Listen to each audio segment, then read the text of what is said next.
welcome back. This is Jason. I am with NebuCloud. Today I'm going to be reviewing the K-Bar Dozier. This was a knife that was sent to me by Mark Coffman of the B-PEX Passaround Group. It was lent out to RJ's Knives, and then RJ sent it over to me. I'm really grateful to both of them for being part of the group, as well as having this group so that we can lend knives to each other that we don't necessarily have to buy. This is a knife that is pretty recognized by the knife community, and we all see it as one of the cheapest knives that you can get under $25.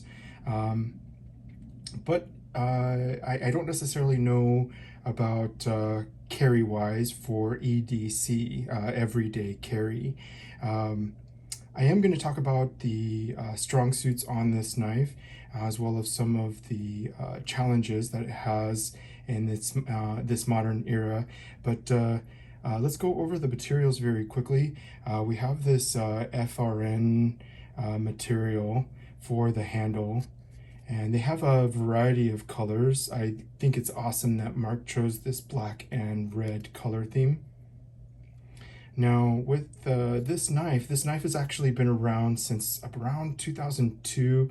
It was designed by Bob Dozier for K-Bar, and according to the name, Folding Hunter, I imagine that it was designed for it to be an accessible pocket knife that you can use in the field for either hunting or camping or maybe even hiking.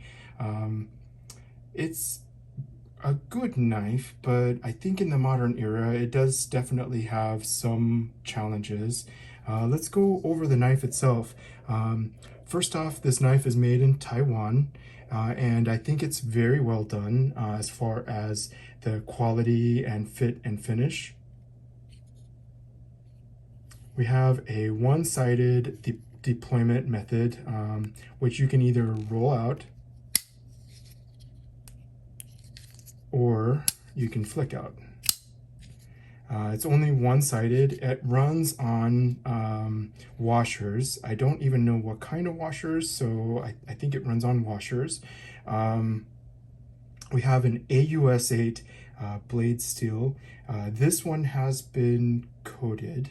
I'm not really sure what the coating is. It's not like the PVD coating that Spyderco is using. You can see it has some marks on it that from being used either by Mark or by RJ. Most of the PVD coatings that I've handled have the ability to be washed. Like, you can remove some of these streaks off of them, and then you can oil your blade, and it practically looks brand new. I was not able to do that with this knife. I did try to clean it really good. But you can see that there is some wear on it. With that said, I don't necessarily know how old this knife is or how long it's been around. I can tell you with my use, I did use it to cut up a couple boxes. I did have to strop the edge a couple of times to get through one single box. The AUS8 steel, it's okay. I think it is something that you will be able to maintain out in the field, because it is a rather soft material. If you have something like the Worksharp field sharpener, or even a nice strop, you'll be able to get it back to a razor sharp edge, but it is going to require a lot of maintenance. With that said, I think it is a very accessible knife, meaning it's really cheap. So I think this would be a good knife to have in places like your lawn shed, your toolbox, your tackle box, your hunting gear, maybe even for hiking or camping. But I don't necessarily agree with the notion that it could be good for EDC. The blade steel itself is what is going to drive you to look for something a little bit better. The other thing, which you can see the action itself is it leaves you more to be desired. And as much as this does to try to protect you from cutting yourself, there's not enough space here, and it's right cutting on the, like right on the edge right there.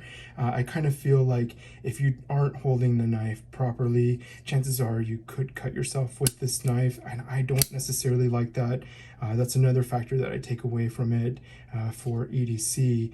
And then the third factor, and I'm going to bring something in. This was given to me by Christine of Women Carry Knives. Thank you so much, Christine. I'm going to use this handkerchief to show you the pocket clip.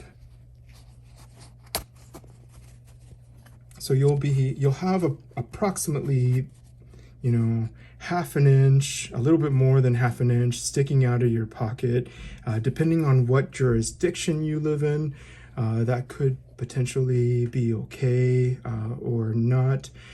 Some states or cities will frown at pocket knives. I live in a big city. I live in Phoenix, Arizona, where we can actually carry anything, but there's been a lot of movement into the city, and some of the people moving in kind of frown at pocket knives. So I don't necessarily feel like this would be a good one to carry for EDC.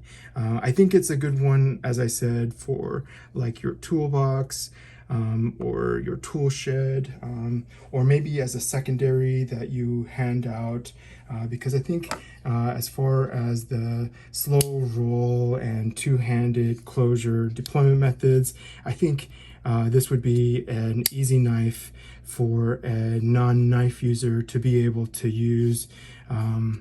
But I don't know about it being a EDC knife. I would disagree with it just based on all of the drawbacks that I mentioned earlier.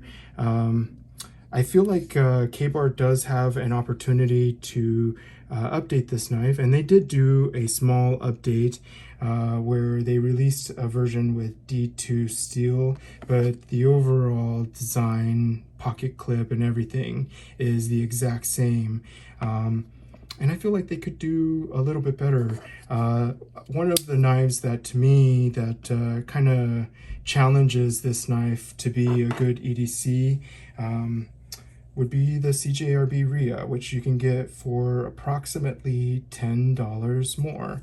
It has a 12C 27N blade, and you can see it has the same similar blade or deployment method, one single thumb stud. And when you put them side by side to each other, you can see the blade steels are roughly about the same as far as the blade edge. The handle is smaller, and this is a much nicer looking knife. You've got G10, and you've got a nice deep carry pocket clip. And then the action itself, like, this is a much better option as far as a fidget factor.